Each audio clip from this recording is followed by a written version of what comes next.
Seth Rogen has a secret. Shh. Not the weed thing, not the laugh. Something a lot more interesting than that. For 30 years, every film, every show, every company that he's built, there has been one person hidden in the room with him. A writing partner, a producing partner, a creative equal whose name you probably don't know.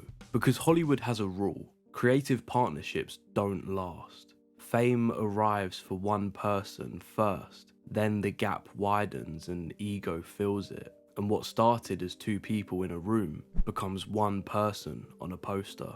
It happens almost every time. But not this time. His secret to success, his secret weapon, is Evan Goldberg. And this is his story as much as it is Seth's. 1994, Vancouver, British Columbia. 12 or 13 when we met in bar mitzvah class. Normal kids living a suburban life in Canada. But somewhere in between all of that, they found their craft in comedy. And you wrote Superbad in high school. Yeah, we started writing it in high school. We finished it, like during Freaks and Geeks. Yeah. Naming the lead characters after themselves just proved how real the story was. They would pull from their own life, things they saw in school and friends they had along the way. They were unknowingly writing themselves into Hollywood before they'd even graduated. But they never really thought it would become a reality. I mean, who would? It was pure passion for them, and that's key when it comes to success. It would take 13 years for Superbad to see the light of the screen, but they never lost focus. They never stopped writing, and maybe more importantly, they never stopped working together. 1999, Los Angeles, California. Well, I could work my ass off on a freighter like my dad, or become a farmer. Perhaps through sheer determination and aspiration, Seth would land his first gig on the screen. Freaks and Geeks, created by Paul Feig and Judd Apatow. In a certain way, Seth had made it. He moved to LA and he was living the dream that he wanted when he was a kid. Evan was still back home in Canada, quietly carrying on in the background. See, the thing with fame is it doesn't happen to two people at the same time. It's almost random and very situational. Seth could have very easily and maybe understandably forgotten about Evan and focused on himself with the new connections that he'd made in Judd Apatow, James Franco and Jason Segel. But he didn't. And think about what happens in Superbad, right? Seth doesn't get into the same college as Evan and they fear that their friendship will fade away, but they don't let that happen. The same thing practically happened here. Seth kept working with Judd, the 40-year-old virgin, knocked up, undeclared, and through all of it, Judd saw something in Seth. Seth would eventually bring something to Judd, something that he'd been sitting on for 13 years, something personal, and something that would change everything. The thing that brought two 13-year-old kids together was also the thing that had finally made them break through into Hollywood. Superbad was a massive success. Film of the summer, a box office return of $170 million on a $20 million budget. But there's something even more important than just the response to the film. Look at the poster for a second. Seth Rogen present, but Evan Goldberg, just a name in the end credits. The gap between the two was continuing to widen, and for most people or friends, it would be incredibly hard to stay loyal and present. Seth Rogen, the movie star. Evan Goldberg, a name that most people don't know. Everything would point to their relationship breaking, but it didn't. It's still going strong today. But why and how? Well, because one of them made a choice. That person was Evan Goldberg, Seth Rogen's secret weapon. Not because of any single thing that he did, but because of everything that he chose not to do. Evan looked at Hollywood and looked at what fame actually required of a person, and simply decided that he didn't want that. Not because he couldn't have it, but because the other side of the camera is where he genuinely wanted to be. Most people were quick to think that the person not in the spotlight got left behind. It's almost automatic. One person made it, the other didn't. But that's not what happened here. Evan built something deliberately quieter and arguably more impressive. He writes, directs, produces, and runs the show behind the scenes. He just doesn't perform in front of the camera.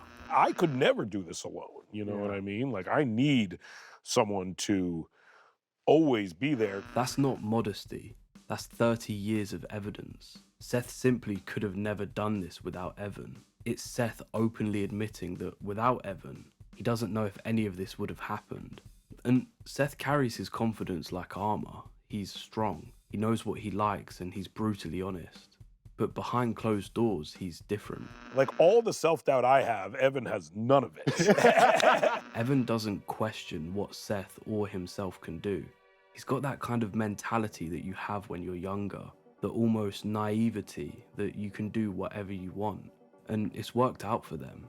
But Evan isn't just a friend or a supporter, he's a real collaborator, a real writer, director, and producer. Seth has admitted that there's parts of filmmaking he finds boring or tedious, and Evan fills those shoes.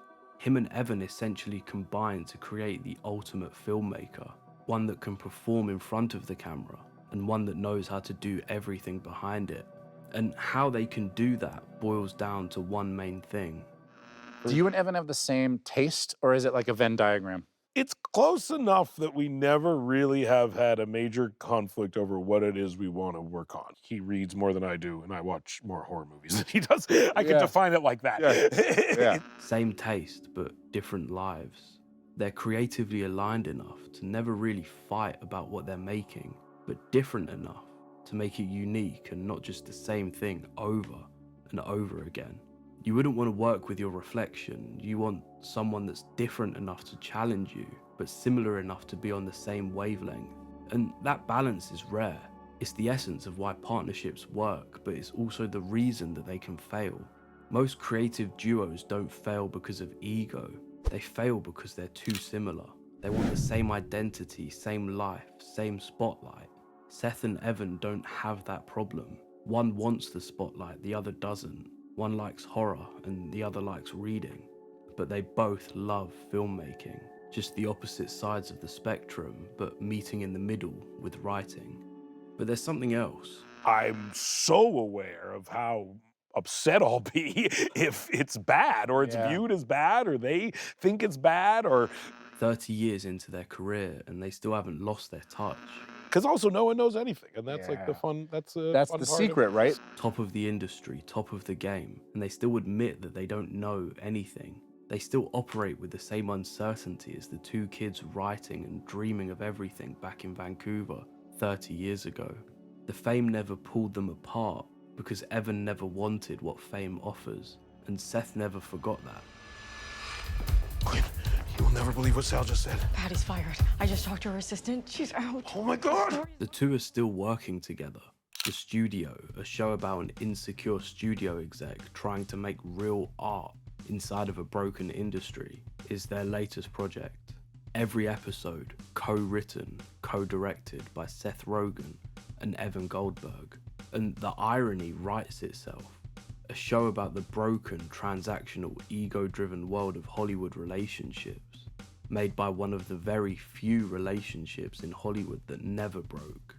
Scorsese, Ron Howard, Charlize Theron. They didn't show up for a paycheck. They showed up because they knew Rogen and Goldberg were the kind of people worth showing up for. During the making of The Studio, Goldberg described the dynamic perfectly. I concluded that his performance was working a little bit before him because I was behind the camera all the time. He'd come over every now and then and ask, "Is this working?" And I would say, "I know it's working. We're good."